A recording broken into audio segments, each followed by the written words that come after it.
It'll be good. Wow. Yeah. And I'm on with you tomorrow. So, it's true. I feel like it's good though, because you get in the flow of it and you just go. So yeah, it's helpful. And then you've got material for a long time. So, yeah. And I'm on with you tomorrow. So, it's true. Katie Wells, welcome. Now we're officially live because I think that little thing probably recorded and we're back like 10 minutes. Awesome. Later. Thanks so much for having me. This is so fun. Thanks for being on the podcast. It's really, it's like I said before, it's really cool to connect with you. I've been on your website a lot, not just to prepare for the podcast, but just in general. Like you're like a celebrity. You are a celebrity. You are 100% celebrity, and yet you're like your mom. You know, like, so it's really cool that we have this capacity now with the internet and blogging and podcasting and to be able to do that. Like, what a cool thing. It's true. I wouldn't call myself a celebrity by any means, but totally, if you saw me in day-to-day life, you wouldn't think it, just doing laundry, doing dishes, raising kids. So, but thank you. It's an honor to be here. Now, wait a second. Okay. So one of the craziest things I read when I was actually getting ready for this podcast, first I read, you know, the top part of your bio and then I got to the bottom, some additional randomness. And I'm like, wait a second, this stuff is fantastic. I mean, you met your husband walking across the country. Who does that? We did. It was insane. I know you did. Wait, who does that? That's great. Like, were you doing it because you met while doing it? Were you each doing it independently and you just like hooked up on the road somewhere? Or it was actually a bunch of college students. We were all in it to raise money for a nonprofit. It was this thing. We were going to walk from Los Angeles to DC over the course of a summer. The deal was we had to cover every single mile. So collectively, so we walked in groups to cover physically every mile between the two. So over 3,000 miles. And so we had a day shift and a night shift. Half the group walked all night, half the group walked all day. Like 20 plus miles a day for 3 months. Hardest thing I had ever done until I had kids. And the funny part is at the beginning of the walk, like we kind of both just gotten out of relationships, and both of us at the beginning were like, thank goodness, nobody here is my type. I'm just going to like walk and work on myself. This will be great. But it turns out when you walk that many miles with someone, you really get to know them. It's like speed dating on steroids. Yeah, right. And we had the ground rules that nobody could date on the walk, just because that would have been awkward. We were all living in an RV together. Yeah, right. So he actually asked me out on the bridge as we walked into DC and finished the walk, and the rest is kind of history. 6 kids later. Which bridge did you cross going into DC? Where were you? That is a great question. I don't remember offhand. Was it a big, huge, like arch bridge? Yes. Might have been the Key Bridge, or I grew up in DC, so okay. I'm just curious. And I also we have this, well, a couple things in common. I used to do these adventure races where, you know, you're hiking 300 miles, 400 miles. And so I know what it's like to do long distance trekking. It was a little different because it was in the wilderness and stuff, but there's nothing like the bonding that happens when you're going mile after mile after mile, hour after hour after hour, you know, on foot. It's really unique.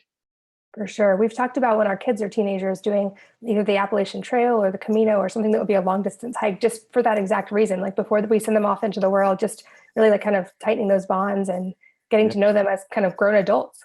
Right. I also did a bike ride across country. So we went from Camp Pendleton to DC. We had an RV following us, so we took some liberties with.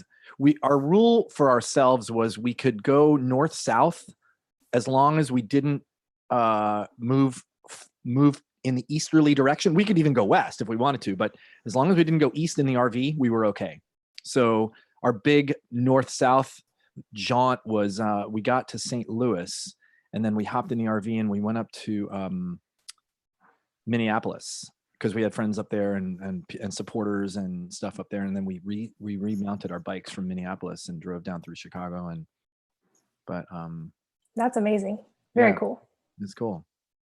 So yeah, I had to ask you about that because, oh my God, I mean, that's insane. It's insane. And you have 6 kids. So like, for me, that's insane too. What? It's pretty crazy, but I will say, are you done? Is that still an open-ended question? We'll see. I'm still pretty young, so we'll see. I've always said 7's my lucky number, so who knows? But for right now, we're done. We've got a lot going on with life and business and the other kids. So for right now, but who knows? How do you do all that you do as a mom, or have to do as a mom, and all that you do for wellness, for the world, and kind of what you've built your website around? Like how do you keep that all together? I'm definitely a systems and a checklist person, so that helps. But in a sense, I feel like they kind of feed each other and make each other easier in a way. And I also say to anyone who only has a couple kids, having 6 kids actually forgives a lot of my parenting sins that would make parenting harder, because I can't physically spoil them if I tried. I couldn't. And I can't do everything for them all because I don't have enough hands. So we're really focused on making our kids very independent from a young age, with the idea that we're here to raise adults, not children. And I want them to enter life at 18, fully capable of whatever life throws at them. And so to that degree, they carry their weight around the house. We're all in it together. We're totally a team. So I'm not doing every dish myself. I'm not doing everybody's laundry myself. I'm not cooking every meal myself. Even our oldest 2 can cook a meal from scratch. So part of that is then I have more time to work. But also we kind of are involving them in the work even now. So we have a rule with the kids that before they can drive, before we'll sign off on their driver's permit, they have to have had a profitable business for a year. So our focus with homeschooling was to finish their core curriculum by about 13, so that the next few years could kind of be a mentorship where we were helping them start that business and learn, the business planning and how to manage the financial side of a business and how to manage the ups and downs of a business, which certainly happen, and learn that failure is great and you learn from it and you move on. Like that to me was a huge lesson that I had to learn as a grown-up, and I wanted my kids to learn early on. So we're in that fun stage now with our oldest of getting to help mentor him into his own business. And our couple, the ones below him, have ideas. And so that's been super fun for me because I love the business side, and getting to see them kind of ignite that entrepreneurial passion has been awesome. That said, I also try to be very efficient. So my background is in journalism, so I can write very quickly. And writing is kind of my outlet. So writing for the blog is kind of my daily, like, meditative journalistic outlet. And I can do it pretty quickly. And then the health stuff, we do it as a family. So we work outside as a family, we play outside as a family, we cook as a family. I truly believe that, and like 100% believe that community and family will heal a lot of the health problems we have in the world. And I saw that recently in Europe. They come together as a family every night. Their extended family bonds are so tight. Their immediate family bonds are so tight. Their friendships are so tight. And that's a non-negotiable to them. Like family time is a given every night. And I think I went into the trip going, I wonder why Europe is so much healthier. And that was one of the main things I came away with. I think it's because they do community so much better. So that's our focus. And all those things that we have to do as a family, we do together. Do you have extended family that lives close by? Like, are you in the vicinity and neighborhood of your husband's family and your family and everyone? We are now with my family, which has been awesome. They're both, my dad's a retired professor. My mom was an accountant who knows multiple languages. So they've been super awesome influences on the kids. And we see my husband's extended family pretty often too. He has 5 siblings. So it's a super fun extended family. Yeah. But that's also something we made a really conscious decision when we recently moved, was to find a place where community was definitely a focus. And so we live in a tiny neighborhood. It's only got, I think, 20 houses, and there's over 30 kids.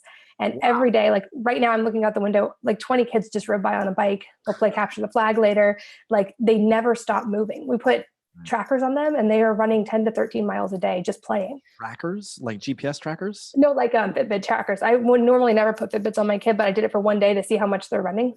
Oh. And yeah, it's crazy. So you're not trying to keep track of where they are. You just were curious how much they're moving around. Totally. Our neighborhood is like really safe. There's only one entrance, and all the parents kind of keep a collective like side eye out on the kids. Right. And I actually think that's super important. And it's a really big priority for us, is letting them go play and have free play and build forts and climb trees and do risky play that helps develop their psyche correctly. And I'm like, it's great if they get a skin knee. It's great if they learn that if you climb too high, you fall, because then they won't do it again. And they develop that inherent sense of risk evaluation. And they're also learning all this interpersonal skills and working through things with other kids when I'm not there to jump in and make sure no one's feelings get hurt. And it's been really awesome. Was all this by design? Like, how did you come to this? How did you guys figure this out? Because I mean, like, I'm hearing all this stuff you're saying. I'm sitting here nodding my head. I'm in agreement with everything that you're doing, and yet I'm not doing it. I mean, I've got an 11-year-old. I didn't even think of these things when I had my kid. Like, part of it, I wasn't capable of doing that because my wife is in the movie business, and we can't move to a place that is more like, well, I say we can't, maybe we could have, but anyway, like, how did you guys do this? There's a really cool book called Playborhood that talks about a family that did this in their neighborhood, that it didn't exist and they kind of created it. And it has a lot of really good guidelines for how you can just kind of nurture community wherever you are. For us, this was really intentional. We purposely kind of looked for areas where we knew there were a lot of entrepreneurs, that we knew that there would be kind of kids who had the same kind of parent ideals as we have, and also that potentially had more free time, and the parents were going to be more involved in more home. There's a lot of people who work from home in our neighborhood. It took a long time. And we actually, basically, I always say, I will always choose people over things 100% of the time. So we moved to a house we don't like as much, but we have people that we love and adore, and the kids have friendships that'll be lifelong friendships. So to me, that's not even a question of the trade-off. Right. But it did take us a long time to find it and to then mobilize and get everything logistically figured out to get here. Did you do that before you had kids, or was this in process while your oldest had already been born? Or it was in process after we had kids. I didn't realize, I think having kids helps you like really realize the things that are important in life, like so many of us encounter. And I think a lot of people come to health for that reason, realizing someone else's life depends on them being healthy longer. And right. For me, just seeing the community and wanting my kids to have involvement with their grandparents and with other like-minded families, and just to be able to create those kind of friendships, because I actually grew up in a neighborhood where we rode bikes all day long and we played in the woods and built forts. And that was a huge priority for me. It just took a long time to find a place where it could actually happen. So when did you get to where you are now? Like, how long have you guys been there? In this house, only a year, but we had been in a house that was like a better step for a few years before that. So it's been kind of a slow progression. So your youngest are going to get the full advantage. Your oldest is catching up. Exactly. What's the business? Unfortunately. What's the business? Is it a boy or girl? Your oldest? A boy. Is he? What's the business that he's thinking about? Is he? I'm guessing he's 13. He's actually only 11. He's about to turn 12. He was ahead of the curve. He's the firstborn of two firstborns and super, super type A. So he did everything early. Actually, I can tell you because he's about to launch it. He has a website and podcast called Greatology.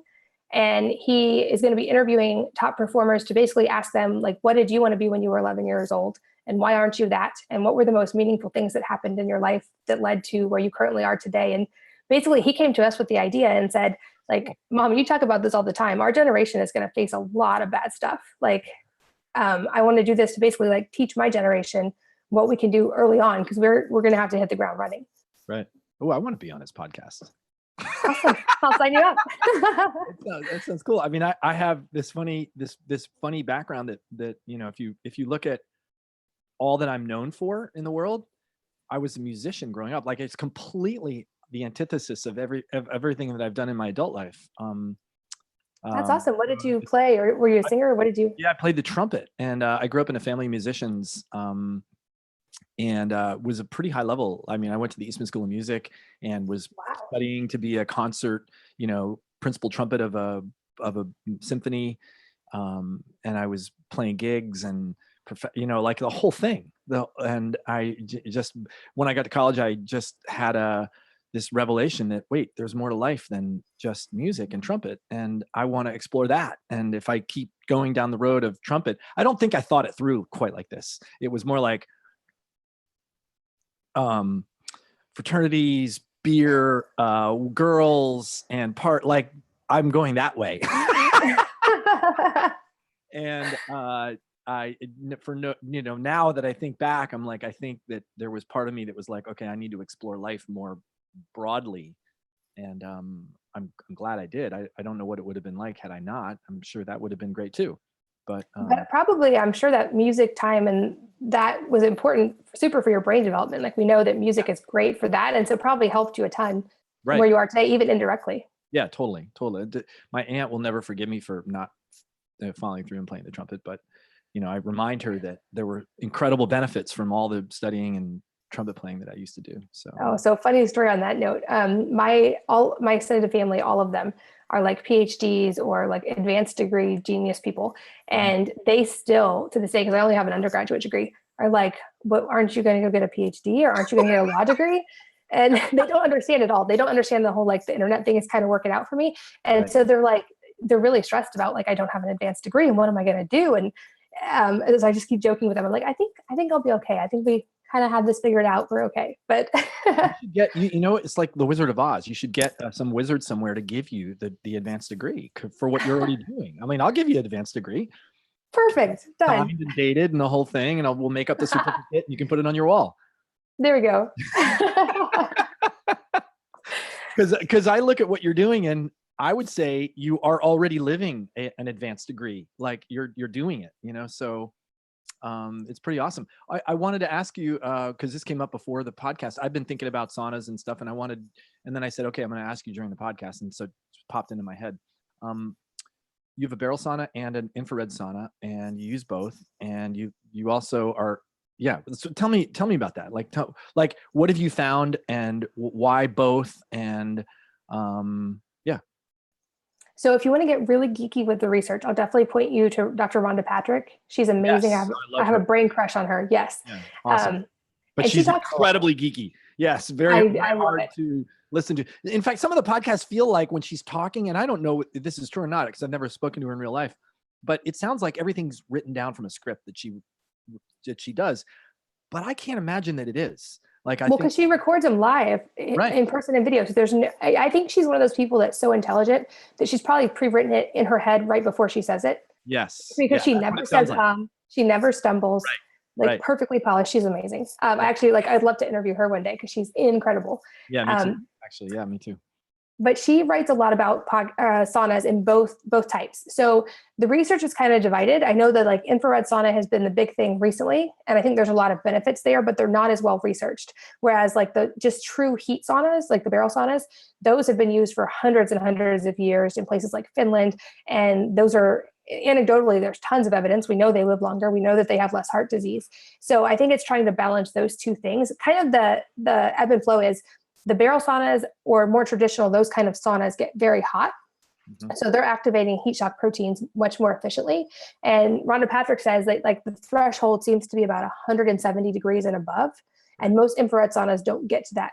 But then on the flip side, the research on infrared seems to show that the infrared waves can penetrate deeper into the body. So they're affecting the body differently, but they're not activating heat shock proteins as much. So I kind of view them as two separate things. I think they're both super beneficial. And I think most of us don't even sweat enough. So I think both are going to make you sweat, and that's awesome.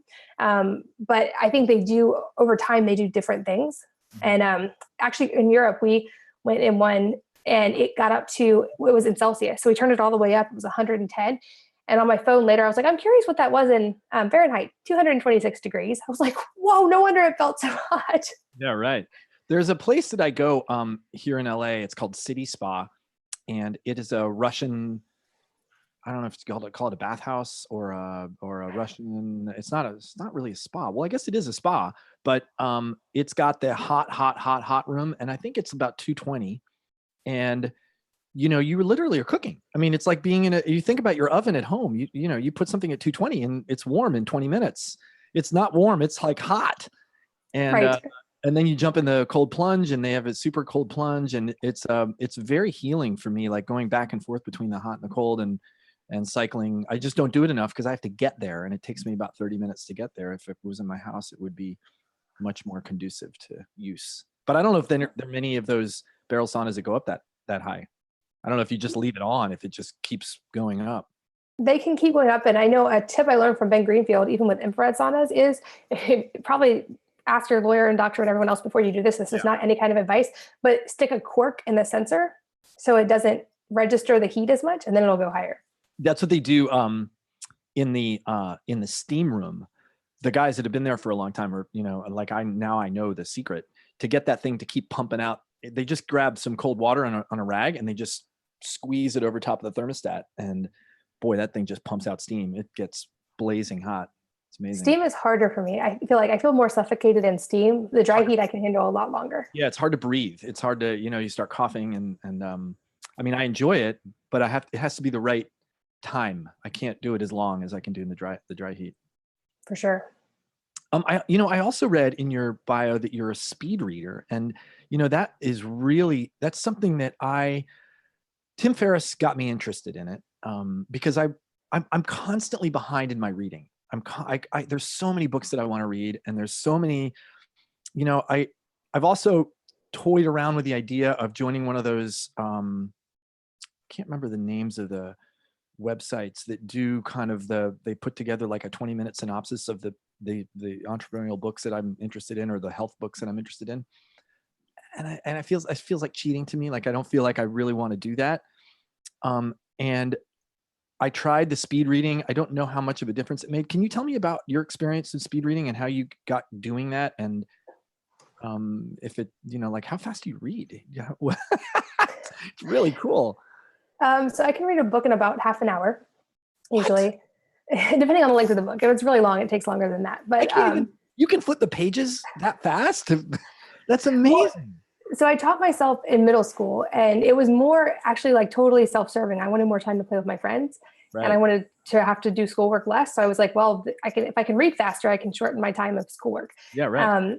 And I've always had like a somewhat photographic memory. So I read really early, and I never read the normal way. So my parents are both hearing impaired. My dad's legally deaf. So growing up, we didn't watch TV with the sound on. We watched TV with captions. Oh. So I grew up reading the captions, and I would just kind of like take a snapshot of the captions versus like trying to read. So I never learned like the phonics or the like reading along a line. I just kind of learned to like snapshot and absorb the whole thing.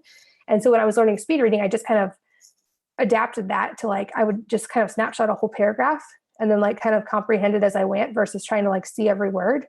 I feel like that's what slows us down a lot, is trying to like actually mentally hear the word as we're reading it. Yes. And so when I took that away, and I was able to like kind of let go of that, just absorbing paragraphs, so I can just kind of take them in. And then it does take me like a couple hours to like fully mentally have wrestled with the concept and comprehended all of it, but I can take in the information very quickly so that I don't have to be in front of a book. Do you think that's something that is learnable, like at an older age? Like, I know you probably have a pretty big advantage in the fact that you started when you were 8 or 10 or however old. What do you need to have the gift of photographic memory in order to be able to read that fast? Like, what are your thoughts on? Have you taught anybody how to do this? And I've seen people learn. I've taught my kids a little bit. I try not to push them into anything, so they're not super interested yet, other than my oldest. And he's used a website called Spreeder, which kind of teaches you, like, just speeds up your tracking so you can take more in quickly. Right. And I know Jim Quick also has a speed reading course. Okay. And I think those are both really helpful. I know adults who have taken Jim's courses and drastically improved how fast they can read. Yeah, it's interesting that Tim has this like 5-minute exercise that you do where you start to narrow the width of where your eye tracks. I mean, the first thing actually he talks about is how we whisper. We're actually, most people when they're reading, they're actually talking to themselves when they're reading, and that slows you way down. I didn't even realize I was doing that, and I was doing that. And then when I stopped doing that, and then I started to, he's like, okay, we'll draw lines down the sides of each column of the book and only let your eye track from line to line. And so you use your peripheral vision to see the words on the outside of the line. And then gradually you move those lines closer together. I mean, that's as far as I got, but I saw my words per minute or my pages per minute definitely increase when I did that. But I probably need to enroll in some sort of course to keep me on track, because it's so, being a lifelong learner, like I'm going to constantly be behind. Like just, there's so many things I want to read. The curse of the curious, for sure. Yeah. Yeah.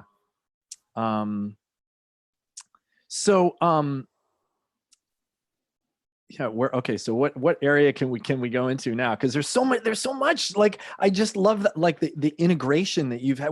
What is the newest thing actually right now? What's newest on your plate in terms of where the direction you're headed and your focus in your business or in your life with your kids? So we've got some like physical products in the works that'll be hopefully coming out in the next year. Just kind of, I saw needs in different areas and I'm trying to fill those. But as far as the research side, because like you, my research is never done. I'm fascinated by it. So I've been researching like PEMF, pulsed electromagnetic therapy. And that's one I've been fascinated with. And also just the EMFs in general, because I feel like this is about to become a very big issue in the health world and a very controversial one, because you have people on the one side saying, if it's non-ionizing radiation, it's safe. And then you have people on the other side saying, no, it's actually affecting our mitochondria and our cellular function. And there's a lot more to it than that. And I think that, like I can see both sides. I totally understand where the medical community is coming from. They're looking at studies that non-ionizing radiation, so if it's not X-ray or gamma waves, it doesn't have an immediate dangerous effect on the body.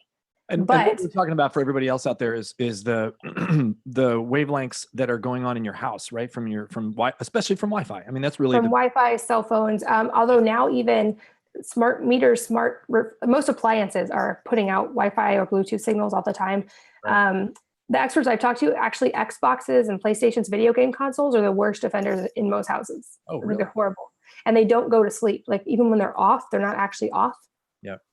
So people recommend just if you have those in your house, just putting a timer on the surge protector that they're plugged into, so they go off at least at night. Right. And I've been wrestling with this issue because I feel like it's something we're going to need to address. Like certainly our ancestors did not have to deal with Wi-Fi all the time. Yep. And we don't have a long enough amount of data to know for sure how long it's going to affect us. But I think it's something that's worth being aware of and like doing the research on. And I think it's something that our current medical community is going to have to wrestle with at some point. And I also think at the end of the day, technology is not going away and none of us want it to. So we need to find a way to integrate it safely into our lives because nobody wants to get rid of their Wi-Fi. Nobody wants to get rid of their cell phone. It's not going to happen. Right. So I've been trying to really research safe solutions that are easy. So like for us, we just have a timer also on the surge protector where our Wi-Fi modem and router are, and it goes off at night because your cells are in a much more susceptible state when you're sleeping to any kind of electrical impulse. And so if you can get rid of it at night, you get rid of actually like 70 to 80% of the potential damage. So that's one way. It's like we can still use the internet during the day and just turn it off at night when you're not using it anyway. Whether or not you think EMFs are dangerous, that's actually pretty common sense, and you're saving electricity. So things like that, that's kind of been my current research project. Just trying to figure out a non-scary, non-fear-mongering way to kind of breach this topic for a lot of people. Yeah, right. I think about our Wi-Fi, and we don't do that currently. We use a Wi-Fi extender, so it's probably even worse because it's called the Eero, and it's we just live in a house that's when you have a stucco house and these concrete walls, the Wi-Fi signal doesn't make it through a lot of walls. So there were a lot of dead zones in our house. So we got this thing that extends the network and makes it better. But it's on my radar, but it's not something I've spent a lot of time researching. But probably that putting a timer on your router is just probably the easiest fix. It's like a $10 on Amazon fix and you're good. Yeah, right. I mean, even if I just set it for like midnight to 5 a.m, just so that nobody got like cut off, if my wife's up doing emails or whatever she's doing later at night when her, for work, I wouldn't want her to get cut off. But even if it was just 5 hours, it would be really actually maybe beneficial. Yeah, big reduction, especially for kids. That's supposed to be really important because they're in that, you're hopefully at night when you're sleeping in parasympathetic when your hormones are shifting. So you're more susceptible to a lot of different inputs. And so I think that's an easy way to reduce a lot of the exposure. Yeah, right. It's a really fascinating topic. There's another, it was funny when you first mentioned that, I thought of a product called the Beamer. Are you familiar with the Beamer? I've seen it. I haven't delved into it much, but I've seen it.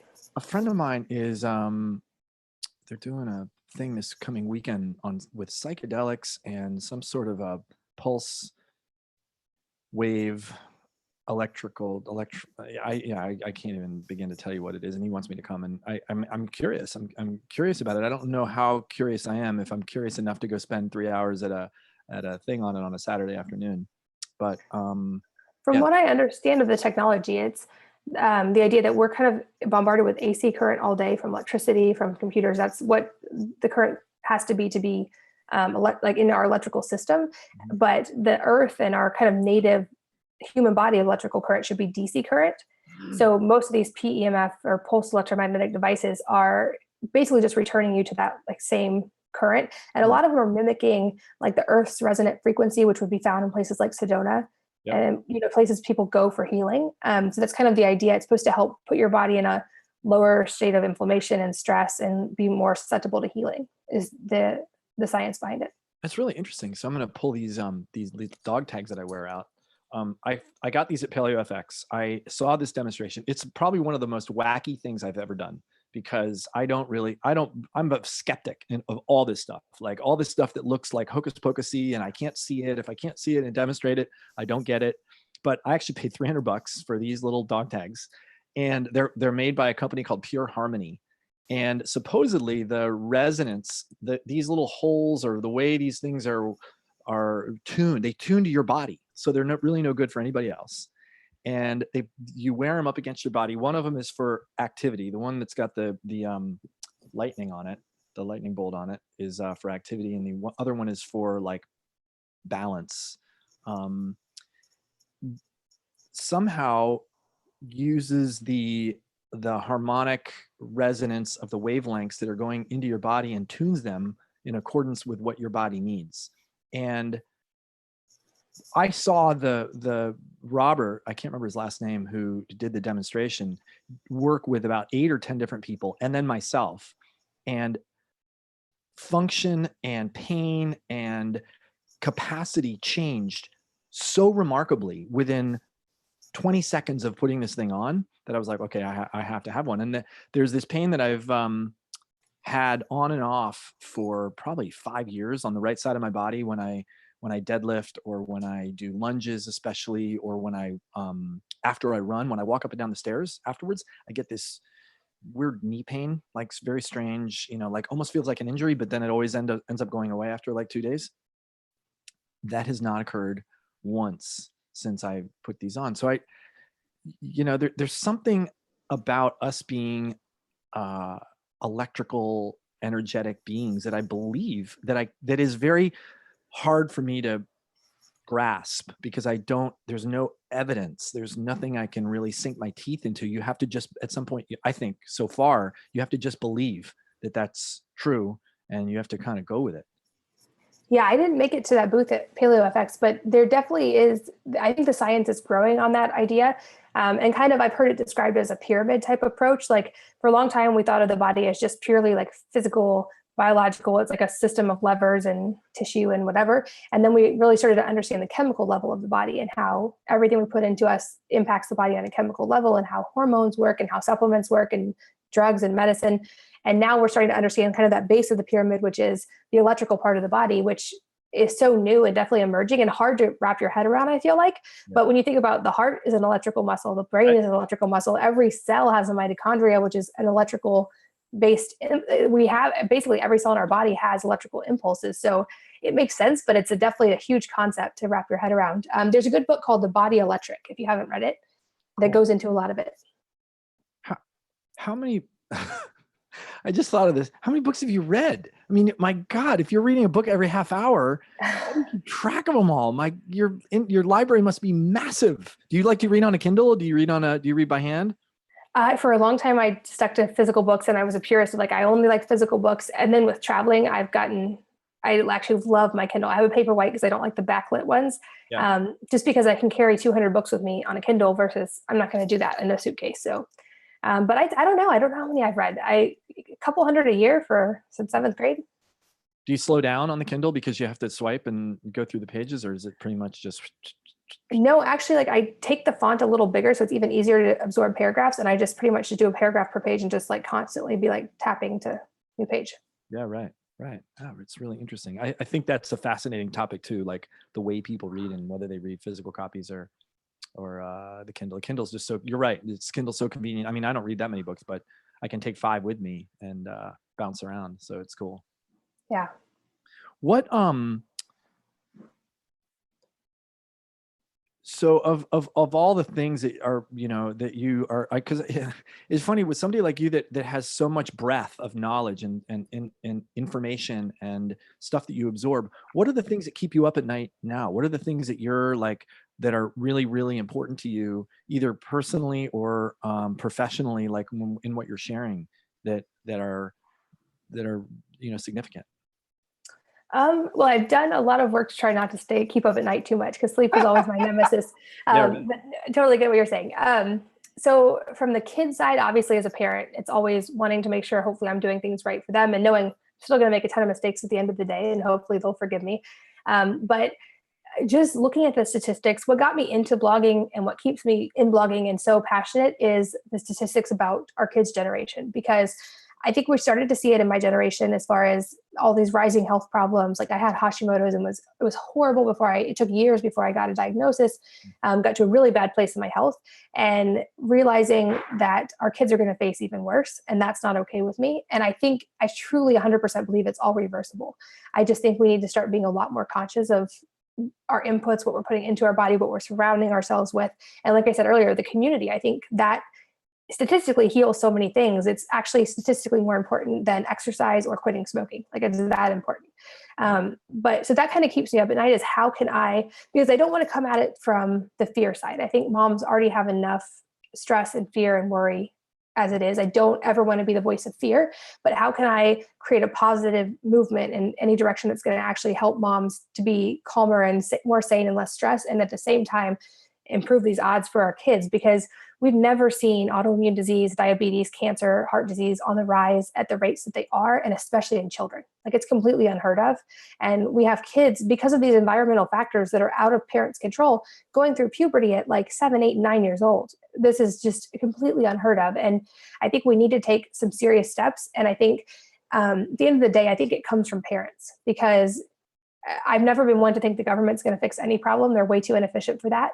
Yeah. I think private industry is better because they have a profit motivator, so they have to be efficient in order to make money. But I think at the end of the day, parents are the ones who have the true motivation, because we actually really deeply care about our kids and their life and their future. And I think when we can unite enough of us, that we truly have the ability to change that. Right, right. How do you help people who are so bought into the system and to traditional medicine and doctors? It's a frustration that I have. Like I look around my son's baseball team or my son's soccer team, and I look at some of the kids and some of the parents and some of the issues that I see going on that I think I think would make a difference if they would go down that road. And there's no, I might broach the topic, but there's no traction. How do you deal with that? And what do you see? And how do you do that? How do you do that? I think that's one of the toughest struggles of life, because I know for a fact that I've never changed anyone's mind by arguing with them, and that force almost never is effective. And even with my kids, like if I can wait till there's a scenario where they come to me with a question or they're open to a situation, it's going to have a much more deep impact on them than if I try to force my opinion on them, especially when it comes to food. And that's the last thing I want, is to ever create any kind of food issues or health issues in my kids. And the same with other people, other parents I interact with. And it's so tough, because even my nieces and nephews, sometimes these things that I'm just like, oh, it kills me, because I love these kids so much. But I also know I'm probably only going to alienate my people I love if I try to force it. So as hard as it is, I try to just position myself as being able to answer any questions whenever they're asked, and to have enough research and knowledge that I can hopefully be a good resource to people, and realizing that just like with me, eventually the medical system will fail, because it's amazing for trauma and accidents or contagious diseases. Like if I was going to be in a car accident, I'd want to be in a car accident in America, 100%. But they haven't quite caught up to chronic disease or to underlying issues that aren't just caused by an immediate one, like cause and effect result. Like, even though I wouldn't necessarily always do it, you can treat most things with antibiotics and get better, or you can set a broken leg and it gets better. But chronic disease gets so much more complicated. And I don't feel like the medical system has fully caught up to that. And I think people eventually get frustrated with it. So I've tried to be just the voice of, like, I get it. I've been where you are. I know how hard it is. And I had to become my own advocate and find my own answers. And here's what I learned, and hopefully it can help you. And even the website, I tried to position every blog post as an answer to a question. So when someone Googles something, I can just answer their question, hopefully lovingly and positive way. That's always tried to be my focus. And I think the same applies in personal relationships. Like if we live healthy and we are thriving and vibrant, then hopefully people will ask, like, why do your kids never get sick? Or, right. Like it is a topic for conversation, but it's so tough, because I do sometimes wish I could just like wave a magic wand and kind of infuse this knowledge into the whole world. And it's so hard to see people suffer, especially people you love. And I get it. Do you find that people need Do you ever get frustrated with people who need a PhD behind somebody's name, or a doctor, MD behind their name? Like, oh, well, the doctor says to do this, so that's what I'm going to do, in spite of everything that I read on every website or your website or whatever. Like, how do you deal with that? Or have you experienced that? I'm sure you have. Oh, totally. I get that a lot. One of the biggest frustrations for sure, especially because I mean, I obviously don't write from the position of an MD or PhD. Right. And like I said, my whole extended family, they all are. So even in my own family, I sometimes get looked down on of like, oh, but you don't know anything because you don't have a PhD. Yeah, right. I think it's also about shifting the conversation. And I think that's starting to happen. Like there's companies like StudyMD and healthcare sharing that are kind of changing the conversation about healthcare. And I think the big thing is educating people that we have to be the primary advocate for our own health, and that we are hiring doctors as consultants. And there are some really awesome ones, but you should have the final say of your health information, because at the end of the day, if the doctor messes up, you're the one who's dead. So you should have the final say of your health information, and you should be the one who's researching. You can't just outsource that, just like you wouldn't outsource any other important decision in your life to someone else. I think it's partly that it's shifting the conversation, but that said, I haven't really shared this publicly yet, but I'll share it here. I am studying to take the boards, the medical boards. Wow. We'll see if the photographic memory can come in handy for all those pharmaceuticals, but course it basically just to say, I'm like, no, I'm not a doctor, but I've read like 4,000 studies and I've taken the boards. And if I pass them, I'll be able to say, I passed the boards, and not all doctors can. And I actually I understand medicine and I understand the human body. But I think that's one of the things that's shifting in our society too, because for so long we've had this idea all throughout education, not just the medical system, that a degree equaled a higher level of intelligence or achievement. And that's even shifting. Like, I think we're not by any means really forcing our kids to go to college unless they choose something that they really need to go to college. I much prefer them to be entrepreneurs, even though I know how hard it is. But I just feel like school was amazing when we were in the industrial era, and you were going to go work in a job for 8 hours, and you needed to be trained to work in a job for 8 hours and to follow instructions and to work within a group in that way. But right now, across the board, medicine and everywhere else, we need critical thinking problem solvers who think outside the box and who will challenge the rules, because that's what actually fixes things. So in a sense, I'm raising like 6 little hellions who challenge the rules. But my hope is that as adults, they'll challenge the status quo and fix things, because I think it's not just isolated to medicine. The people asking, why don't you have a PhD or an MD? And I don't consider you a credible source. I think it's across the board. We need to value not traditional education as much. I think we need to value innovation and critical thinking and self-motivated education more. Well, what I hear you saying is personal experience rather than research and book knowledge. And I mean, not that book knowledge and research is bad, but people are, I think one of the traps today is people get roped into research. I need more research. I need more information. I need to understand this more. And they end up and if they choose the wrong place or the wrong expert, and they end up listening to that expert, and they're not willing to explore and experiment on their own and be wrong and maybe go down one path and then, no, that wasn't quite right for me. I'm going to, I'm going to alter to the left or to the right just a little bit. And I think if we teach our kids to be more explorative and more capable of being resilient when they, hit a stumbling block, it will encourage them to be explorers, like adventurers and explorers. Absolutely. And a few practical things I'll mention that we do, if they're helpful to anyone else, is with anything so I did this a couple of years ago. Basically, I wrote down everything I believed to be true. And then I purposely challenged myself on every single thing, because my reasoning was, if I am right, then reading the opposite is only going to strengthen my viewpoint, because I'm then going to understand. And if I'm wrong, I should be willing to consider the other side. And so this is something we tell our kids too, like, don't ever trust one source, consult at least 5 sources before you consider anything a fact. And then practically, we start every day with them with 3 TED Talks. And I got this advice from a friend, basically the idea that a TED Talk is someone who's the best at what they do, and they're summing up their entire career in 15 minutes. Right. And so you're able to absorb a ton of knowledge in a very short time. But we listened to 3 unrelated TED Talks. So they're on completely different topics, with the idea that kids are wired, and adults, to connect the dots. We're like wired to find patterns, because that was part of survival for so long. So if you give them unrelated things every day, eventually like their brain's going to start being able to connect dots there. And if they watch one on say like robotics and pollution in the ocean and like bioenergetics and science, maybe they'll figure out how to make a robot that cleans the ocean and gets rid of the plastic. Like maybe you're priming them for that.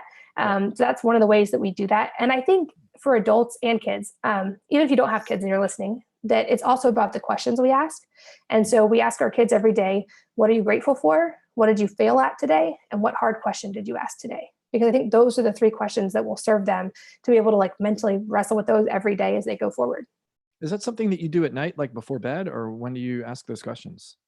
It depends. Usually at dinner time, but sometimes breakfast, depending on the day. Right. That's really cool. We do a grateful practice. We do it usually before bed. And the problem with doing it before bed that I run into a lot is, like a complete exhaustion and like, okay, it's past your bedtime, which in the summertime happens more often than not. And we got to go right to sleep. So that might be a good idea. It's true.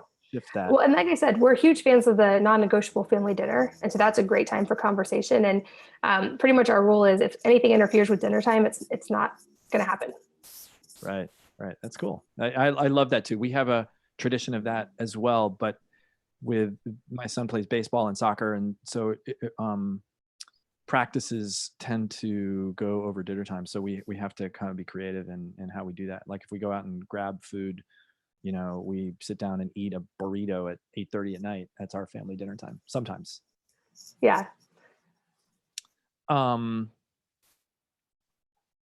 I wanted to go back to what you said about the boards. What does it mean to take the boards? And I didn't even know that was an option for people. Like can anybody do that?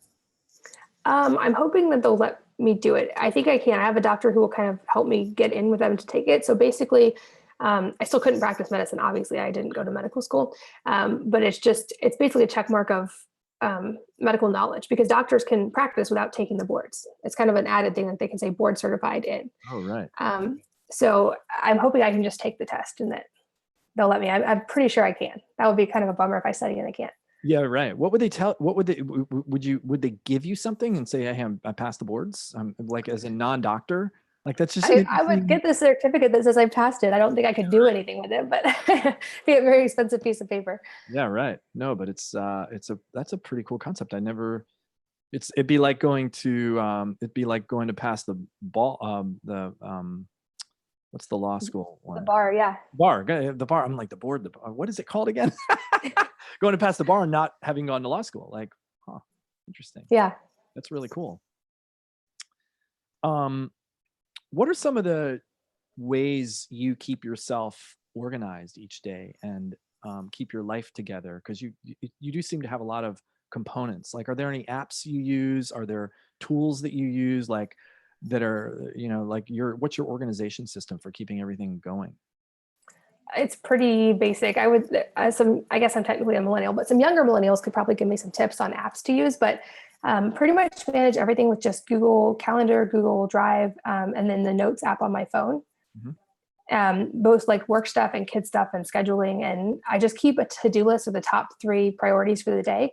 And if I finish those, I consider it a success. A lot of days, if I only get through those and then there's family stuff, that's what happens. And that's awesome. But it helps me really keep a focus of what are the biggest priorities and to focus on those first. Because I think all of us, no matter what we do, it's so easy to get on a computer and then get in like Facebook, Instagram, like email loop, and then that's your whole day. Or you hit noon and you're like, oh, now I have to actually do work. And so I try to really protect against that. And that alone, like I don't have any of those on my phone. I don't have social media on my phone because I'm living in the dark ages, obviously. But it really helps my productivity a ton.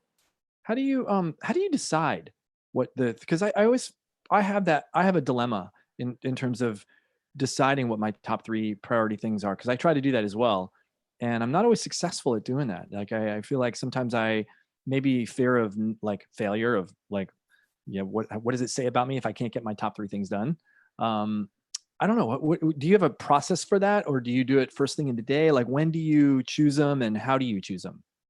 I do it first thing in the morning. Usually I'll brainstorm them while I'm either showering or doing, like we talked about, the Juve light or wave vibration or one of the health things that I do. And then I just put them in my app on my phone and just immediately tackle them. Because that's usually right now, either the kids are working on school projects and I can work while they work, or they're outside playing. So I have more time in the summer. It took me a long time because I am a perfectionist and a control freak, and I'm in recovery. But for years, I would try to get help. I try to hire someone to help me with the blog, and then I wouldn't let them do anything because I was like, oh, well, they're not going to do it right.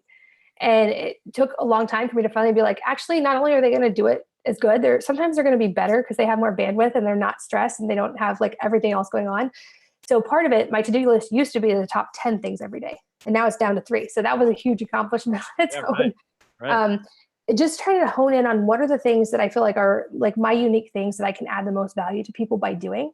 So those are my criteria for what makes the list. And usually it ends up being writing or podcast or things where I can help try to like create more information to put out into the world.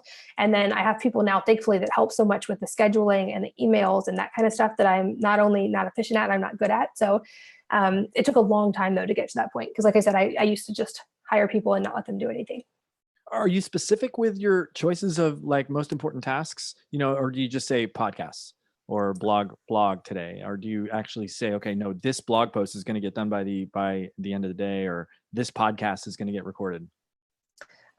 Very specific. And so today, for instance, my top 3, I woke up early. I wrote an email that has to go out tomorrow. I wrote a blog post that has to go out tomorrow. And then I have recording 6 podcasts in a row. So those are my top 3. Got it. And then I will cook dinner and go to bed. That's right. Because the introvert in me will die a little I love talking to people, but it does wear me out. Yeah, right, of course. But those would be my top 3. But some days are much easier. Some days it's just like, write a blog post, write a dedicated email, and make sure social stuff is approved for the week or whatever it is. Right. What is your morning routine like? How do you make sure that you're living at your best, and how do you carve out the time for you, given that you have 6 kids and a husband and a lot of stuff going on in your house? That was also a long time work in progress because I am by nature a night owl, and I love like the quiet time at night when the kids are in bed. I love the chaos when they're awake, but I love the quiet when they're asleep. And so for years I would like stay up at night, just like hanging out with my husband or watching a movie or something to decompress after the day. Yep. And just realize like I track my lab results a lot, and my blood levels don't love that. So we finally made the switch to going to bed between 9 and 10 every night, which I never thought I would be that person. But then we can wake up at 6 or 7 totally rested because we just slept for 10 hours. Yep. And especially if we wake up at 6, the kids aren't awake because they run, like I said, 10 to 13 miles a day, even during the school year. Right. So they go to bed at 9 and we go to bed at 9, they're out for longer. Yep. So in the morning we have our time together, and typically like we'll work out, we'll do wave vibration, we'll do sauna, we'll do the Juve light, we'll do any combination. I don't do everything every day. In fact, I don't think it's good to do anything every day, even supplements or anything. I rotate everything, but we'll do some combination of those every day. And then if we're not fasting, like right now we're fasting, but if we're not fasting, we'll drink either some coffee or like a mushroom coffee or matcha or something in the morning, and just kind of, that's our time to kind of plan the day and hang out. And then the kids usually wake up and we do breakfast together. When you say we, is everything you do in coordination with your husband? Do you guys basically follow the same stuff all the time? For the most part. So he also owns an online business. So there's a lot of overlap, and he is very tech savvy and kind of a tech guru. So he helps me with the website as far as the tech side. Right. So we touch base on that pretty often. And then now that we work together so much, we have a lot of travel that's together that we have to coordinate, and like big projects that are coming down the pike. And so he's very much involved with everything I do, but he also does all this other stuff on his own. So he's at least as busy as I am, if not more so. Wow. So what are some of the specifics of the things that you would drop into your morning routine? Like I heard you say work out, you do pulse there. Like, what are some of those things that are like, do you journal, do you meditate? Like, yeah. Meditation is my list to conquer for this year. I do breathing stuff. I wouldn't say I'm good at meditation yet, but I'm definitely trying to work on it. But as far as devices go, so we have pulse electromagnetic therapy. We have the saunas. We sometimes do cold therapy, like ice baths, the wave vibration, the Juve light. We have ozone machine. There's another one called the Nano V, which is like a super oxygenated like thing that you breathe. But I usually do that when I work. And then there's a whole host of other kind of biohacky devices that we sometimes use for fun. There's one for heart rate variability that's good for keeping your heart rate steady and low throughout the day. Those are kind of the big ones that typically in the morning. Sometimes other stuff will happen in the afternoon, but those are the morning ones. What do you like to do for your workouts? Right now, because we live in an awesome place, it's usually outside. I love lifting weights. So we do have to go to a gym for heavy weights because we don't have all of those. But other than that, we have kettlebells at home and like pull up and punching bag and all that, like battle ropes and all that. So we'll typically do stuff outside. The slack line, our kids' slack line is the biggest workout ever, trying to balance on that thing. Yeah, totally. So it's usually trying to be outside as much as possible and, get embarrassed by how strong our kids are compared to us, but Right. it's fun. And does your husband take the lead in the workouts, or do you take the lead in the workouts, and or do you guys kind of put them together? Do you have a program you follow, or is it just kind of like make it up as you go each day? We have a program for lifting weights. That's one of our goals for the year. Both of us is to get a lot stronger in powerlifting and adding really heavy weights. I feel the best when I do that. He's naturally better at it, but I feel really good when I do it. But for the most part, he kind of takes the lead. Just he's naturally very athletic, so it makes sense, and he has more experience with it. So he kind of takes the lead. But it's fun because it's together. Yeah, absolutely. And then, what about, I heard you say intermittent fasting and you didn't say intermittent fasting, you said fasting. So this is a big question, but like nutritionally, where are you? And, what's up with fasting? Good question. So it's definitely a controversial one, and I would definitely not give a blanket recommendation for everybody to do it. Right. For me, we're both doing it for very specific reasons right now. And to preface, you can create problems by fasting if you have adrenal problems, if you have hormone problems, or if you have candida, it can get way worse when you fast. I don't have any of those problems. I have Hashimoto's, which I'm working on fully recovering from. So I had originally nodules on my thyroid, and I want to taper off my medicine, but first I want to make sure there's no potential nodules that could turn cancerous one day. So fasting has a ton of research in the cancer space and in longevity. Basically, the idea being once you've fasted for a few days, you go into a state of autophagy. So your body is killing off dead tissue, including things like tumors and cancer cells. And you're also creating more stem cells naturally. So, and there's a study that shows like 3 days of complete fasting totally resets the microbiome. So there's a lot of benefits. It's definitely, I would say, work with the doctor because it's not something to undertake lightly, but for us, it's something we've been incorporating this year with the idea that after this fast, I'm going to start tapering off my thyroid medicine and see how it goes. So it's a very specific purpose. I'm not just doing it for fun to see how it feels. It's not actually very fun. But I will say once you've done it for a few days, the ketones kick in and your brain is just on fire. So I'm day 5 or 6 without eating right now. Wow. And my brain is good, but I'm feeling a little tired of water, but it's good. Is it just water? Like nothing else? Water. Yeah, I'm a purist when it comes to that because the research, Seafried, and there's a few others that did it with cancer patients, and it was water only. Even things like black coffee could disrupt the fast. Basically, the idea is they don't have calories, but your body still has to deal with them. So you're taking energy away from the process of breaking down tissue. Right. And their studies were fascinating as far as cancer patients, even terminal cancer patients, because once someone's at that stage, you get a little bit more leeway in what you can try with them. And even with like dogs who had cancer, and they had people go into complete remission from fasting, or they would combine fasting with chemotherapy, and the chemotherapy would be so much more effective, and the people wouldn't have the same negative effects. They wouldn't be like tired and nauseous afterwards for as long.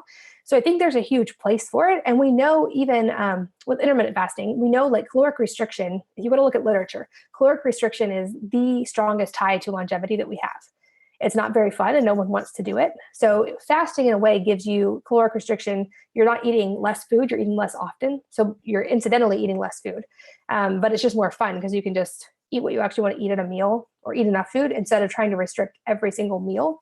I also think if your body's healthy, you don't have adrenal issues, you don't have gut issues, you don't have anything else going on, that it's really good for our bodies to be adaptable and to be able to, if we had to, go without eating for a few days, or to be able to burn fat or carbs or anything. I'm not a purist to say we should only go keto, we should never eat carbs, because I think your body needs to be able to handle everything, but at different times. So I'm a big fan of like kind of constantly throwing things at my body and making sure it can adapt. Yeah, it's really interesting. I started playing around with intermittent fasting about a year ago, and for the most part, I've eliminated my breakfast. I still drink coffee with I usually put butter and coconut oil in it. I guess if you're a purist, that wouldn't count as part of my intermittent fast, but I don't eat anything up until about noon usually. Well, and intermittent fasting is different because you're not going fully into autophagy, and you're not spiking your blood sugar, your cortisols are not changing. So there is a lot more leeway with intermittent fasting. I will say for women, because I hear from a lot of women, any women who are listening, it doesn't seem to be a good idea to intermittent fast every day for women. Like you want to have at least a couple days a week where you spike your calories, spike your carbs, eat throughout the day. And most women, the week of their cycle, they need to eat more as well, just to keep their hormones from downshifting. I think intermittent fasting can be great, but again, I think it's like mix it up constantly. Don't let your body adapt to it, because for women, your thyroid and your everything will down regulate to keep up with intermittent fasting if you do it every single day. It's interesting because I've kind of naturally done that because I want to go out for breakfast on the weekend and I want to, or I make my son eggs and I'm really hungry. I'm like, that looks really good. I'm going to have some myself. So I ended up doing that by accident, like not really worrying about it, not being too rigid with myself. But it's, I've found that my appetite has shifted. Like this morning, I am actually full. It's 9:15. I've had 2 cups of coffee with I think a half tablespoon of butter and about a tablespoon of coconut oil. And I am not, I have no desire to eat any food. And it's such a strange feeling for me because I grew up with the mentality that, breakfast is the most important meal of the day. And you really can't get going without breakfast. And I have eaten breakfast like I used to eat huge shakes in the morning, 4 eggs. I would put 4 raw eggs in a shake. I would do a 4-egg omelet, or, go home and have a 6-egg omelet. My family would be like, what are you doing? You're eating us out of house and home. So it's such an odd thing. Like it makes me wonder, where was all that food going? Like what, and if I skipped breakfast one day, I would be starving by lunch. It's a really weird, this whole experience is very weird. And I haven't lost any weight, which is also very weird. Like, where is it going? Where was it going? Why am I not? There are a lot of questions still, which is kind of a fun place to be. Yeah. And I think, like we talked about earlier, this is one of those things that totally goes back to personal experimentation and finding your own answers and being an advocate. Because I think when it comes to like macros and fasting and intermittent fasting, those are so personalized. And I've done a lot of gene analysis, and I know that I have genes that make me able to fast really well. And I can actually handle ketosis really well, but ironically not saturated fats. But I think it's very personal. So I think this is for sure one of those things that I would never tell someone else, like, follow what I'm doing. I would say experiment and figure out what's going to work for you, because every body is so different that way. You mentioned working with a doctor. How much, do you have a functional medicine doctor that you see, and how much blood testing are you doing? Like how do you manage that part of your health? So I worked with 2 doctors. They're both amazing. But most of it I do myself, because there's ways now to get labs locally, most places, or you can get them like Everlywell or somewhere like that. But I have 2 doctors. One is Dr. Christensen, who was my original thyroid doctor, who totally helped me reverse all my health problems. And he's in Arizona, so he's hard to see. But he has helped me like via Skype and that kind of stuff. And then now there's a new company called SteadyMD, and they are basically concierge medicine through your phone. And so you can pair up with a functional medicine doctor who, for instance, also has a background in powerlifting, who understands that women with muscle are going to have different hormones with women without muscle and that kind of stuff. Mm-hmm. And they're on call 24/7. You can video chat with them. I can, like, even when my kids have had stuff, I can Skype them in the middle of the night and be like, do I need to go to the emergency room for this? And they'll be like, yes or no. So that's been awesome. And I think things like this are going to be leading the way into us being able to take more control for our health, because it shifts that. It's a very delicate balance, but it shifts that balance of, we are in charge of our health and we are hiring these people. It makes it very clear mentally that way. Like, we're hiring you as a consultant. Like, right. You're an app on our phone. You're not a white coat that's intimidating. Right. And I think like this is really going to help revolutionize the healthcare industry. But even with that, like I always get lab tests on my own. I don't get them through my doctor, and the results go to me first because I want to see the results, and then I give them to my doctor. And that small power shift is like, no, I am in charge of my own health information, and I am sharing it with you because you're my consultant and I value your advice. It's not, I have to go to you to get advice or information about my own health. I think these like subtle shifts are really going to help what you talked about earlier with people thinking they have to always do what the doctor says, because it does put the ball back in our court more. Yeah. But I'm just going to push back a little bit with that, because you're in a position where a lot about, what your labs mean and I even struggle with remembering from one lab test to the next lab test. Like, I can remember the cholesterol, the big ones, but how do you recommend that people do that don't know, that don't have the breadth of knowledge that you have and the experience that you have in reading this stuff and remembering what they all mean and what they all do, that weren't, that don't read, a book every half hour and study for the boards? That's a great question. So practically, I would say keep in like Evernote or Google Docs somewhere, just keep all of your lab results so you can always go back and compare. Right. Or just a physical file if you prefer paper, like keep, so you can actually track these things over time. I actually go so far as to graph them because it's really helpful to me to see the patterns.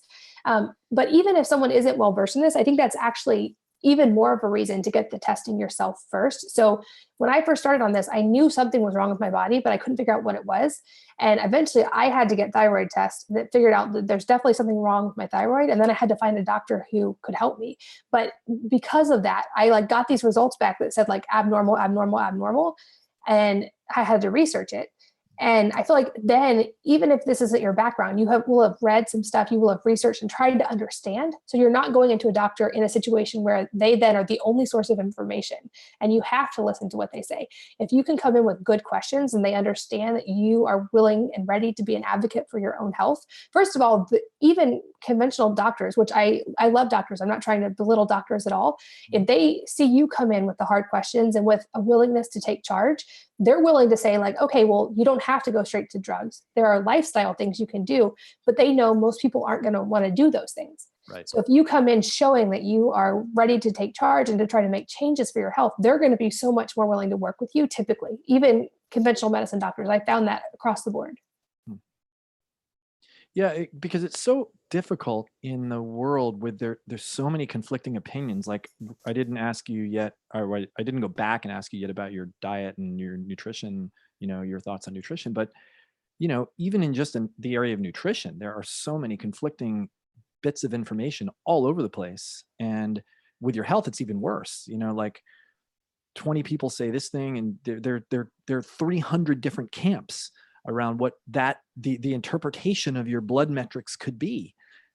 So I think it's very difficult for the normal consumer to kind of wade through that and then spend the time that it takes to do the research to figure out those answers yourself. It's a really daunting task.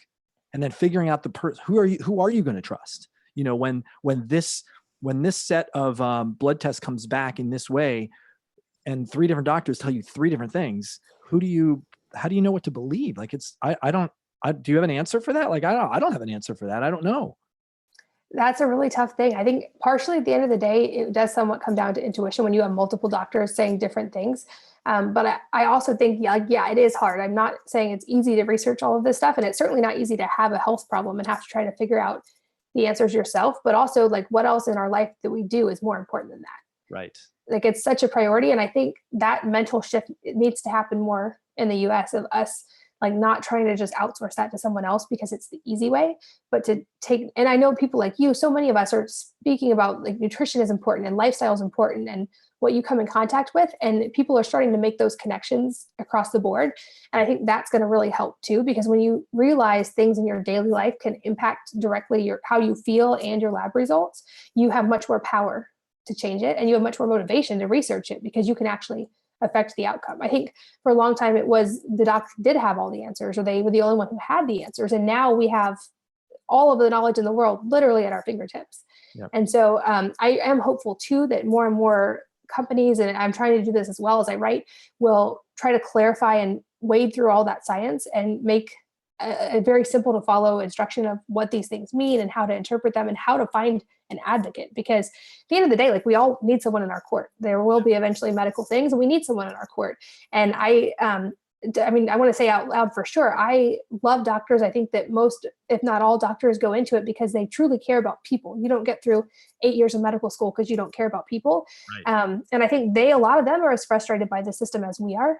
And so I think rather than like demonizing conventional doctors, we need to look at them as being partners in this change, hopefully. And I really have hope that over the next 10 years or so, we're going to see a shift in the medical community and in availability of easy information about this. But I feel like we're still at that pivot point where it's pretty difficult. But I also have seen firsthand the value of putting in the work and researching it so that you can get to the answers in a much more efficient way. Well, I love what you said, and I want to just kind of bring this out, is the importance of your intuition and following your gut. And I mean, literally following your gut and not literally following your gut. The importance of knowing what's in alignment for you, because nobody can tell you the right answer for you. And, hey, God bless you. If you think conventional medicine and prescription drugs and going on chemo is going to be the treatment for you, then you have to go with that. I mean, right? I mean, like that to me, alignment with who you are on the inside, in spite of what I might know or you might know, or, us thinking we know better, is probably a better route than going against whatever you feel is right on the inside. Yeah, 100%. I also think the future of health in general is personalization and variation. I don't think, like I said, I don't think it's good to do anything every day. And I think we are so personalized, and we're just starting to understand that. And that's what I've kind of at like conferences and events that I've been trying to say for years. It's like when we have these paleo versus vegan versus keto versus all these, I'm like, what if we're all right? What if we all found out what worked for us? And what we should all be preaching is how to help other people figure out what's right for them. Because especially biochemically and biologically, like we are all so different. And what works great for me is not going to be the answer for most people. It'll be the answer for some people.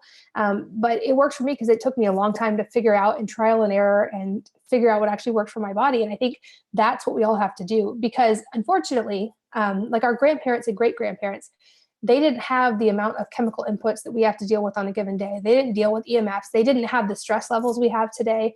They didn't have as much stuff as we have today. They had, in a lot of ways, much calmer, simpler lives. And the food supply was so much better, even 50 to 100 years ago. Yep. We don't have the luxury of just doing the status quo anymore if we want to actually be really healthy, unfortunately. I am hopeful we can get back to that. But I think we all have an obligation to figure out what works for us and what works for our kids, and to set up those nutritional foundations and lifestyle foundations to be able to live a normal life, just because we have so many more things we face than our previous generations did. Right, right. So let's broach the nutrition topic, because it's, it's really in front of everybody's face at least 3 times a day. Well, at least 2 times a day for most people, unless you're fasting. Where do you stand? I mean, I like, I'm not trying to lock you into anything. But I'm curious, like, how do you tell people to proceed when it comes to nutrition and what they eat? And how do you do that with your kids? Two parts to the question. Good question. Okay. So I try to encourage people as much as possible to figure out their own answers, but I also realize people want a little bit of guidance. Yep. So I think there are some general rules. Like, I'm yet to hear anyone make the case that sugar is healthy. I think if we all completely avoided sugar as a population, we would be so much healthier. So that's one thing that's completely on my no list, along with vegetable oils, because they are completely chemically fake, and our bodies never had to encounter those until about 60 years ago. So a couple of things like that are totally off the counter for me. Same with like most processed foods. I don't have processed food in my house, and I don't eat it. So personally, and again, this is just what works for me, when I'm not fasting, my diet is moderate amount of clean protein, which I do really well with fish and some beef, some turkey, that kind of bison. My husband hunts a wild game, but small amounts, always varied. So I don't ever eat the same protein every single day. So mix it up a lot. Like traditional foods, like fermented foods and broths and slow foods that existed for years, and then seasonal vegetables. So I'm really big on eating what's in season. And I've realized over the years, as we've done this, that I now crave what's in season, and there's a reason for it. So like in the spring, I crave cilantro like crazy. I can eat like a gallon of cilantro pesto, but that's kind of, cilantro grows at that time for a reason, because we just came through the winter of eating like more like meaty, potatoey, starchy foods in the winter. And that really helps flush your liver and do a lot of things in your body. So I think there's a ton of intuition there, and it's like teaching our bodies how to get back in touch with that. But at the end of the day, it's like I said, I don't think anyone has ever made the case that sugar is healthy. And I'm yet to see people make the case that vegetables aren't healthy unless you have a specific sensitivity. So we center around every meal, moderate amounts of protein, lots and lots of vegetables, and moderate to high amounts of healthy fats, especially for the kids. And I do make sure the kids get enough carbs, especially kids need them a lot. So we'll do starchy vegetables, sweet potatoes, squashes, that kind of thing. And even with the kids, rice, because I think for my kids, at least, they don't have sensitivities. White rice is fine. And that's kind of the core of our diet. But I also know that won't work for everyone. And this is us after having all gone through genetic testing, IgG testing, like all. So I basically took all of those, made a chart, and these are what work for all of us. And that's what we stick to. But we vary it. And when we're traveling, it doesn't always happen. And sometimes we eat food that we wouldn't normally eat, and that's fine. And to the note of the kids, I made a really conscious effort that I don't want to create a thing ever where food is bad, because food is just nourishment. And when we start giving food a moral implication, it gets really confusing for kids. Yeah, right. So even though we don't eat sugar, I don't label any food as bad. I explain what it does to their body just so they can make the decision. And I don't have it in the house. So the way I see it, when they're in my house, I'm responsible for feeding them and for nourishing them.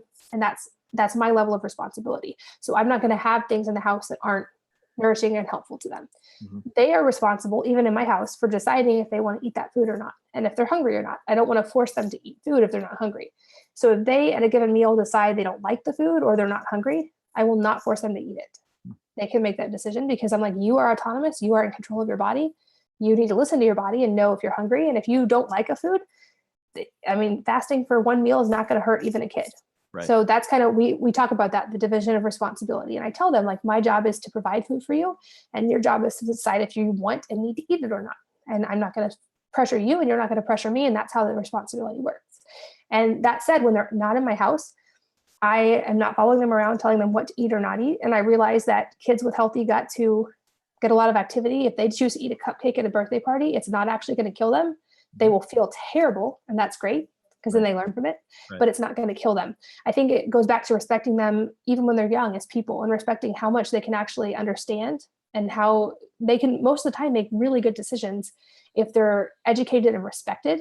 And I think a lot of parents, and I see this even a little bit in my own life, like when food is either tied to reward, like birthday parties or good grades, everything results in sugary treats. It creates the feedback loop in the brain that, like, happy times equal sugar. And then when you're sad, you crave sugar because you want happy times. Yeah, or conversely, if food becomes bad, either they become orthorexic and they're afraid to eat everything, or it becomes the forbidden thing. Like how so many of us, like maybe in college, drank too much because it was, or even high school, it was the forbidden thing. So we wanted to try it. So I wanted to avoid both of those pitfalls. And my kids are still young, so I haven't navigated all the teenage years yet. But so far, it seems to be working. So last year in our new community, we had to navigate Halloween for the first time. We had never really had that as an option before. And they wanted to dress up. I was like, that's great. We're going to spend time with friends. And they wanted to go trick-or-treating. And I was like, it's your decision what you do with your body. And they all went trick-or-treating, and nobody got any candy. They just wanted the experience of going with their friends. They didn't want they had no bags. They didn't go up to the houses and ask for. They just said no, thank you. They just wanted to hang out with their friends, and I was shocked because I didn't tell them not to. And that goes back to, I think, when we respect kids or adults, anybody, when you're trying to teach someone, I think when you respect people and care about them and educate them and trust them, like, we sometimes underestimate how amazing people are, even kids. Right, that's really cool. Yeah, my son definitely does that. And there's a big, thing with him and his friends is how much candy did you get? But his candy, he's still got candy in his little drawer that he keeps stuff. First of all, we give away probably 5/6 of the candy he gets, and he does it voluntarily. He doesn't really want it all, but there's still candy in the drawer from Halloween that he hasn't eaten. So he's not that fixated on candy. Now the challenge in our house is bread and hot dogs and hamburger buns and pizza, and he's around it 24/7 because all his friends, how they all eat, and and ice cream and all that stuff. So it's a regular challenge. I fall much more on the side of kind of where you are, where I don't really want it in my house, and my wife is not really 100% on board with that. So that also is a tough thing. Well, and yeah, marital harmony is also a very important thing in a household. So you have to definitely weigh carefully there for sure. Yeah, we'll get sprouted grain bread, which is, I think, probably the best of, like the not so great. But yeah, it's an ongoing struggle. The pizza, especially, my God, the kids eat so much pizza and hamburgers. That's kind of their go-to. So. Well, and part of that, they're fighting an uphill battle because every restaurant, everything, society tells them that's what's appropriate kid food. Yeah, right. That's another thing I'd love to see reformed eventually. Like in France and in Italy, first of all, there is no kids menu. They'll bring like a half plate of the adult food, but if there was like a kids sized menu, it would all be like meats and vegetables and whatever the parents are eating. It's not a separate thing. And I think we do our kids a disservice when we are like, oh, the only things they're going to like are chicken nuggets and hamburgers and pizza. Totally. Yeah, right. Do you, Oh crap. The question just flew out of my head. Something about, pasta. What do you do about pasta? And did you eat pasta? Did you guys eat pasta when you were in Italy and in Europe? Is a good question. So my husband is Sicilian by descent, and we've done all the testing. He does great with gluten, especially if it's fermented like sourdough and it's an ancient grain. He does totally fine and actually great with it. He doesn't do well with rice, beans, or potatoes at all. Wow. Or corn, but he does fine with gluten. So again, it's back to the personalization, because in general, most people would say gluten isn't great. And I don't do much dairy at home just because I don't feel great when I do a lot of dairy. In Europe, because we were visiting family vineyards, and these people were literally cooking the best of what they had to share with us. And I'm like, you don't tell an Italian grandmother who's 80 years old, who just spent 6 hours cooking, that you can't eat her. You just don't. That's way worse than whatever's going to happen to you. Right. Back to the community piece. Exactly. And interestingly there, I felt great. It didn't affect me at all. Like, we didn't gain any weight. We felt great. And I think that goes back to their food culture is so much better than ours. Like, we saw them make the pasta literally out of an ancient grain wheat and water.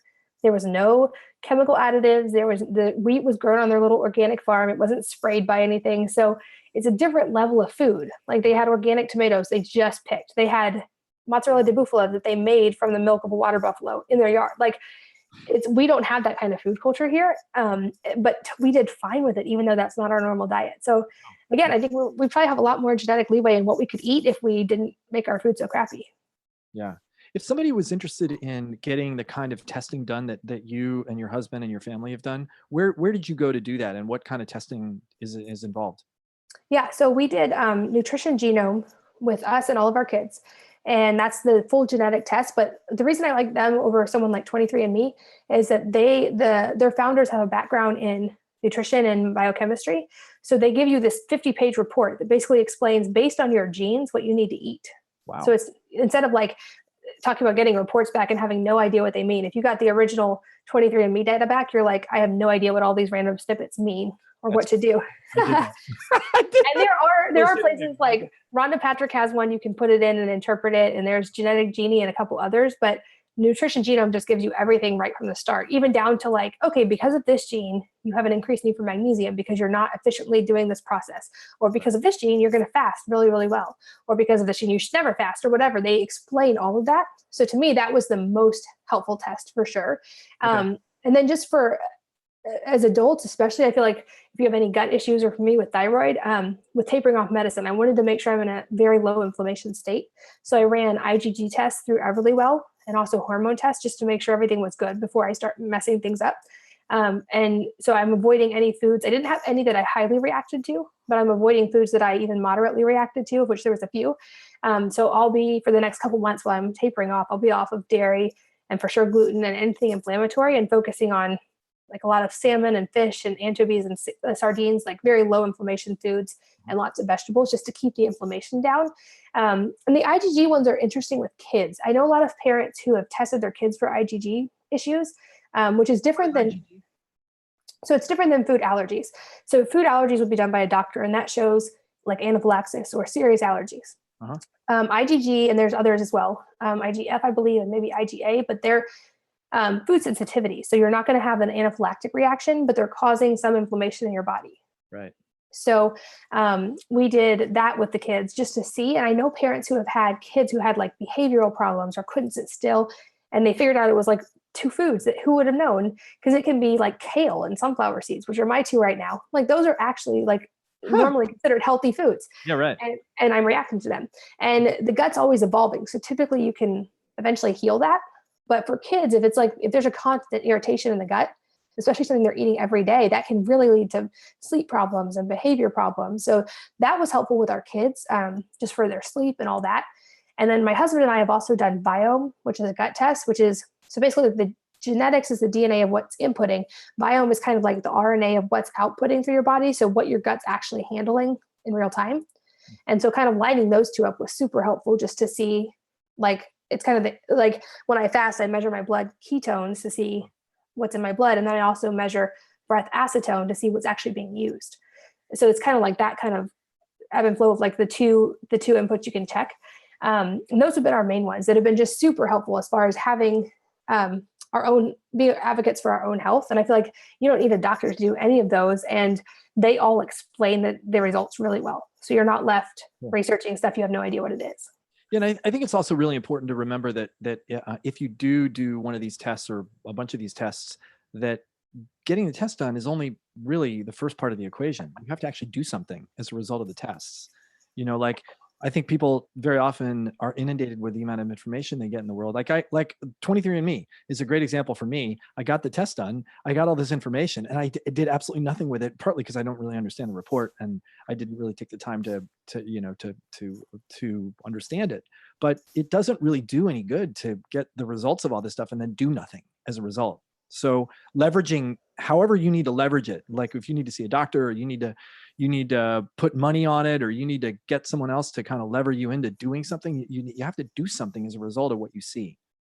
For sure. Having a kettlebell in your house is not going to make you stronger, and having sardines in your house is not going to make you healthier unless you actually quit.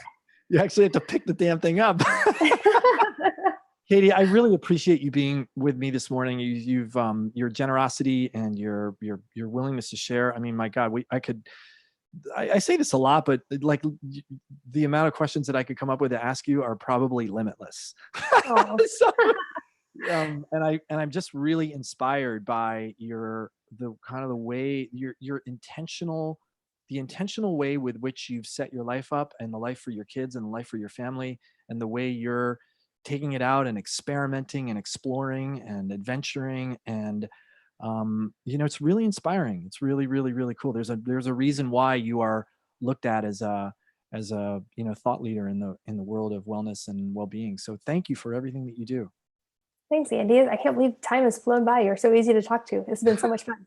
It has. I looked at my clock. I'm like, damn it. I want to keep going. Well, yeah, thanks again. And we'll have to do it again because, this can't be a one and done. Awesome. Absolutely. Wait 1 second. I'm going to stop it and don't go away.